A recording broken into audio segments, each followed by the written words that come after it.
Sir, Navratri आने वाला है और अजीत का एक प्रश्न आया है कि नवरात्रि का महत्व क्या है। हम नवरात्रि में किसकी उपासना करते हैं? कृपया मार्गदर्शन कराएं।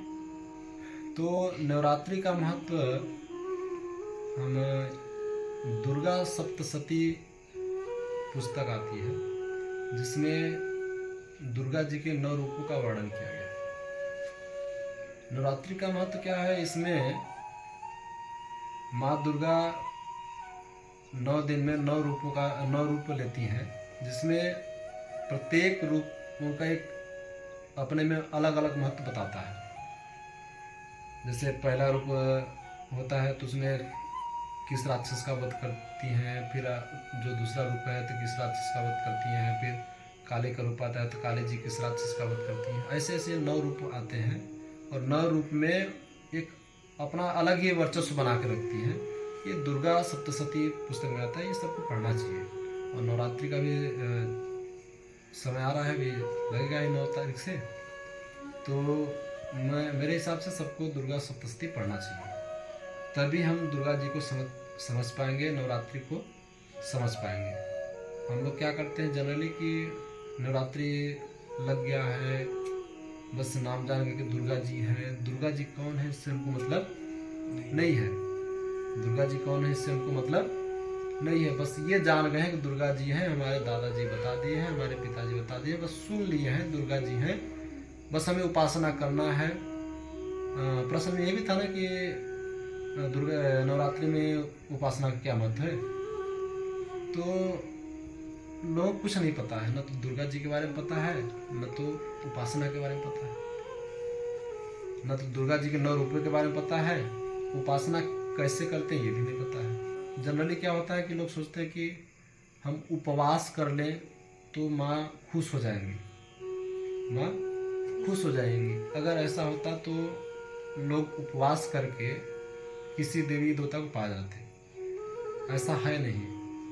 उपवास किसका है, किस चीज़ का उपवास करना चाहिए, ये जरूरी है, ये जानना बहुत आवश्यक है। लोग क्या करते हैं कि खाना का उपवास, अन्न त्याग देते हैं और उनको लगता है कि देवी जी प्रसन्न हो जाएंगी। अरे अन्न ही देवी देवता है, उसका त्याग करने से देवी कैसे प्राप्त हुआ? सुने हो ना कि अन्न देवता होते हैं। अन्न देवता का त्याग करने से क्या कोई देवी प्रसन्न होगी क्या? ऐसा कतई नहीं है। ये लोग न जानते हुए इसको उपवास बता दिए हैं कि अन्न त्याग कर देंगे तो ये उपवास हो जाएगा। ऐसा नहीं है। उपवास मन का करना है। उपवास देवी को पाने के लिए अपने किसी मतलब देवी तक पहुंचने का जो मार्ग है उसमें जो अवरोध आते हैं, क्या आते हैं? अवरोध मतलब रुकावट जो आते हैं, उसका उपवास करना है। जैसे क्या होता है कि हम दिन भर लगे रहते हैं, किसी काम में बिजी रहते हैं, पैसा कमाने में बिजी रहते हैं, या फिर किसी को लूटने में बिजी रहते हैं, किसी को परेशान करने में बिजी रहते हैं। तो नवरात्रि में हम इन चीज़ों का उपवास करना चाहिए, क्योंकि हमें देवी के करीब जाना है, दुर्गा देवी के करीब जाना है, उनको जानना है। इन चीज़ों का उपवास करना है, न कि भोजन त्यागना है। उपवास का महत्व ये है। जैसे हमें झूठ का उपवास करना है, हमें लोभ का उपवास करना है, हमें पाप का उपवास करना है। उपवास मतलब इनका त्याग करना है। क्या करना है? त्याग करना है। आज पहला नवरात्रि के 9 रूप है, तो आज का पहला दिन है, पहला दिन मोह से संबंधित है, तो आज नवरात्रि का पहला, आज मोह का मैं त्याग करूंगा, मतलब मोह रूपी अन्न का मैं उपवास करता हूँ। समझ रहे बात को? तो मोह का उपवास कर दो, लोभ का उपवास कर दो, इन सब चीज का उपवास मतलब इनको त्याग दो, इनको त्याग दो। इन सब चीज को जब त्यागोगे तब देवी के करीब जाओगे। किसके करीब जाओगे? और उपवास का मतलब ही किसी देवी देवता के करीब जाना। और ये नवरात्रि हमें यही सिखाता है कि हमें देवी को जानना है, देवी को प्रसन्न करना है। तो कैसे प्रसन्न करेंगे? जब ये हमारे अंदर का अंधकार हटेगा तो हम प्रसन्न कर पाएंगे ना। हमारे अंदर का लोभ, क्रोध, मोह ये जब हटेगा तब हम देवी को प्राप्त कर पाएंगे। सर, शिवम भैया का एक और प्रश्न है कि देवी माँ को लोग बलि देते हैं, क्या वाकई देवी माँ बलि लेती हैं? हमें इसके बारे में मार्गदर्शन कराएं। देवी अगर बलि लेने लगे तो कैसी देवी? हम सब अगर कहें तो देवी के ही संतान है, देवी देवताओं के संतान है, ईश्वर के संतान है। जब देवता खुद का ही अगर बलि लेने लगे, हम लोग सब ईश्वर के संतान है, ईश्वर के अंश है, देवी देवताओं का अंश है, और ईश्वर खुद ही, देवी देवता खुद ही अगर बलि लेने लगे, फिर वो देवी देवता कैसा रहेगा? कोई अपने अंश को कुछ मारता, कोई मारता है क्या? कोई अपने अंश का बलि लेता है क्या? इससे बड़ा अंधकार इस संसार में कुछ नहीं हो सकता कि देवी बलि लेती है।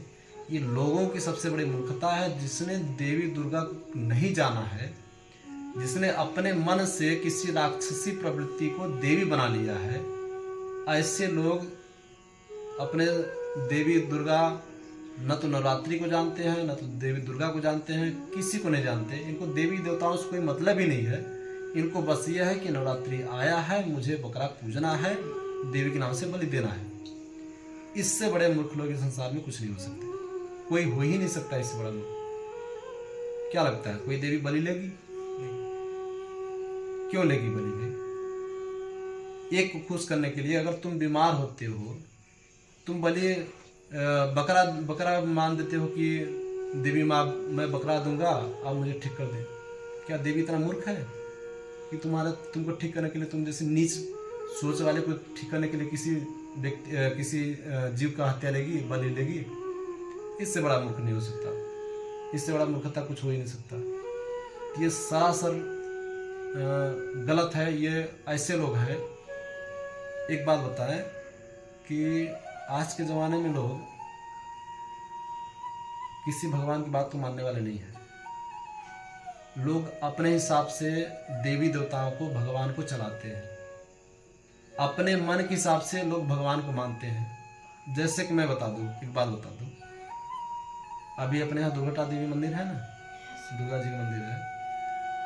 अगर कोई देवी, अगर वहाँ दुर्गा माँ जी आए और किसी व्यक्ति को बोले जो बलि देने आया है, या फिर जो पूजा करने वाला है, किसी व्यक्ति को बोले, वहाँ पे जो पूजा करने वाला हो, जो बलि देने वाला हो, उसको बोले कि बेटा तुमको बलि नहीं देना चाहिए, माँ जी कभी एक्सेप्ट नहीं करेंगी, स्वीकार नहीं करेंगी, तो वो व्यक्ति उनको दुत्कार के भगा देगा कि तुम क्या जानोगे, तुम कौन हो, तुम बताओगे कि हमें किसको बलि देना है। मतलब इतना प्रवृत्ति, इतना उनकी सोच ऐसा हो गया कि लोग मतलब देवी को क्या समझ रहे हैं। देवी आकर बोल भी देना कि नहीं बलि नहीं लेना है, तो वो लोग बोले तुम क्या जानोगे, हम बलि दे रहे हैं ना, हम जानेंगे। ऐसी सोच हो गया। उपवास में भी ऐसा ही हो गया कि कोई नियम कानून नहीं, खाना तो छोड़ दिए लेकिन गुटखा खा रहे हैं। ये कैसा उपवास है? अन्न का त्याग भी कर देते हैं, चाय पी रहे हैं। ये कैसा उपवास है? उपवास कर लिए हैं, जो त्यागना चाहिए, अवगुण त्याग करना चाहिए, तो उसको त्याग नहीं, गाली दे रहे हैं, हर किसी को गाली दे रहे हैं। पूरा दिमाग घर में काम करने पे है, किसी को गाली देने में, किसी को लूटने में। उपवास किए, खाना छोड़ देने से देवी उनको लगता है देवी प्रसन्न हो जाएंगे। इसी प्रकार बलि देने से उनको लगता है कि हमारा तबीयत सही हो जाएगा। अरे इससे बड़ा मूर्खता क्या हो सकता है? सब अपने हिसाब से चला रहे हैं, सब अपने हिसाब से चला रहे हैं। देवी देवता सब अपने हिसाब से मना लिए हैं, तो उसको परेशान करेंगे, उसको परेशान करेंगे, इसके हिसाब से और कुछ नहीं है। न कोई देवी बलि लेती है, न कुछ होता है ऐसा।